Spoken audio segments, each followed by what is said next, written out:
계속해서 대구에서 전해드립니다. 엑스코와 대구의료원 같은 공공기관 임원 보수에 상한선을 두자는 조례안이 발의됐는데 1억 5천만 원을 상한선으로 하자는 내용이었습니다. 그런데 연봉이 적으면 좋은 인재를 영입할 수 없다는 이유로 대구시 의회는 안건으로 상정조차 하지 않았습니다. 조지한 기자가 취재했습니다. 대구시의회 김동식 의원은 대구시 공공기관 임원 보수 기준 조례안, 일명 살찐고양이 조례안을 발의했습니다. 엑스코와 대구의료원, 대경연구원 등 공공기관 임원 연봉을 최저임금의 7배로 제한하자는 것으로 의무 적용이 아니라 지키도록 권고하자는 겁니다. 내년 최저임금을 적용하면 상한선은 약 1억 5천만 원입니다. 성과급이나 업무 추진비 등은 모두 빠진 액수입니다. 적자로 허덕이고 있는 곳도 많은 임금을 가져가는 곳이 있거든요. 이런 것들은 시민들의 정서에도 반하고 근로자와 임원들 간의 위화감을 조성하고 이 노사 상생 문화에도 별로 도움이 되지 않습니다.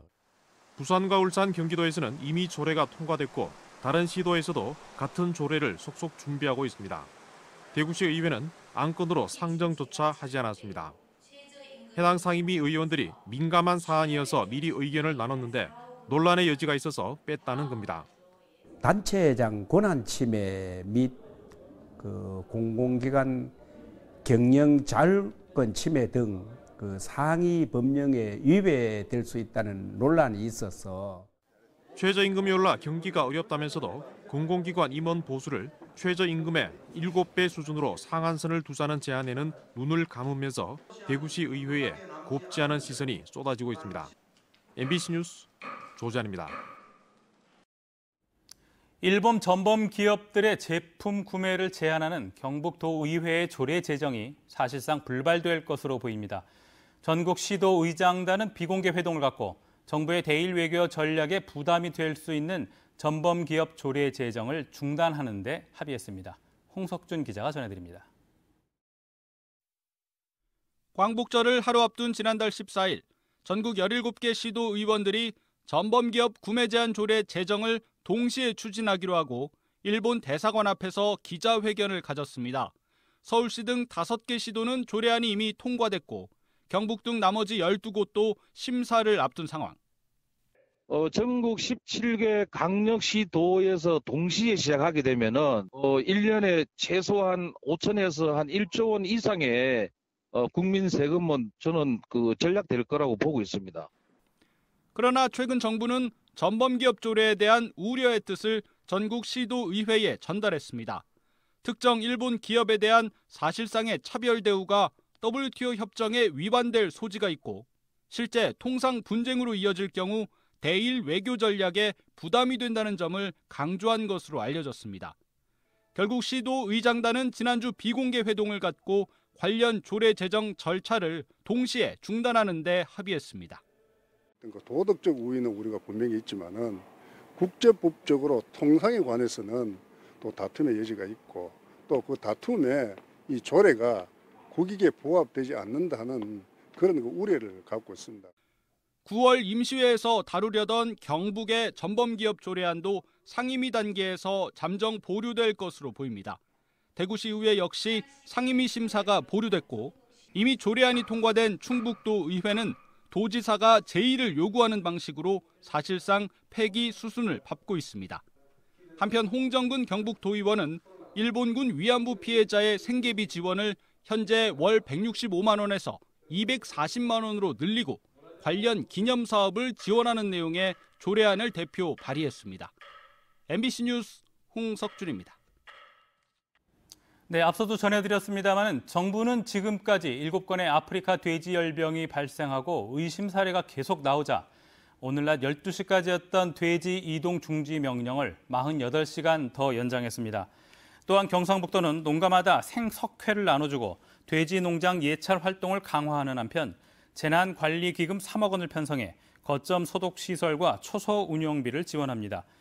또 오는 11월 말부터 안동과 문경, 청송, 봉화 등 6개 시군에서 수렵장 운영을 취소하고 유해 야생동물에 의한 농작물 피해를 예방하는 시군의 농작물 피해 방지단 운영은 계속하기로 했습니다. 의성군은 돼지 분뇨 등 돈사 폐수를 농수로에 방류한 혐의로 돈사 주인 60대 A씨를 조사 중입니다. A씨는 지난 22일 오전 7시 반쯤 의성군 비안면 자신의 돈사에서 분뇨 탱크와 연결된 파이프를 통해 인접한 농수로에 돼지 분뇨 등 폐수를 흘려보낸 혐의를 받고 있습니다. 의성군은 정확한 방류량을 확정한 뒤 A씨를 경찰에 고발할 예정입니다. 프로축구 대구FC가 어제 전주에서 열린 전북 현대전에서 승리를 거뒀습니다.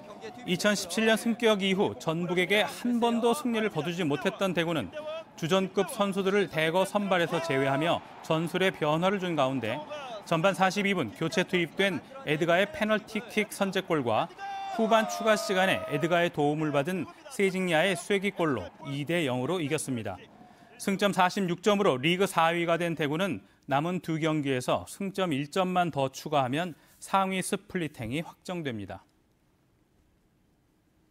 프로야구 삼성 라이온스가 오늘부터 홈에서 올 시즌 마지막 3연전을 펼칩니다.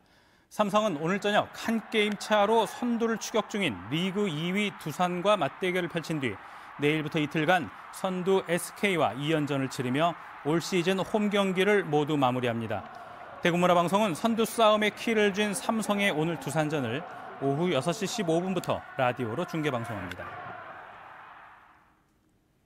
경북 지역의 빈집이 13만 6천여 채로 경기도에 이어 전국에서 두 번째로 많은 것으로 나타났습니다. 국회 국토교통위 소속 자유한국당 송원석 의원이 국토교통부에서 받은 자료에 따르면 지난해 경북의 빈집은 미분양 주택을 포함해 13만 6,805채로 경기도에 이어 전국 두 번째였습니다. 하지만 인구수 대비 빈집 비율은 경북은 5.1%, 경기도는 1.9%로 경북이 경기도보다 더 많았습니다. 대구 북부경찰서는 어린이집의 공금을 몇 년에 걸쳐 개인 용도로 사용한 혐의로 대구 북구의 모 어린이집 원장 A씨를 조사하고 있습니다.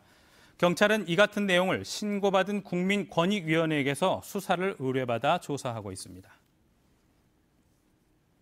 국가인권위원회가 김천 한국도로공사 본사 점거 농성과 관련해 사측에 농성자 안전 조치를 하라는 의견을 냈습니다.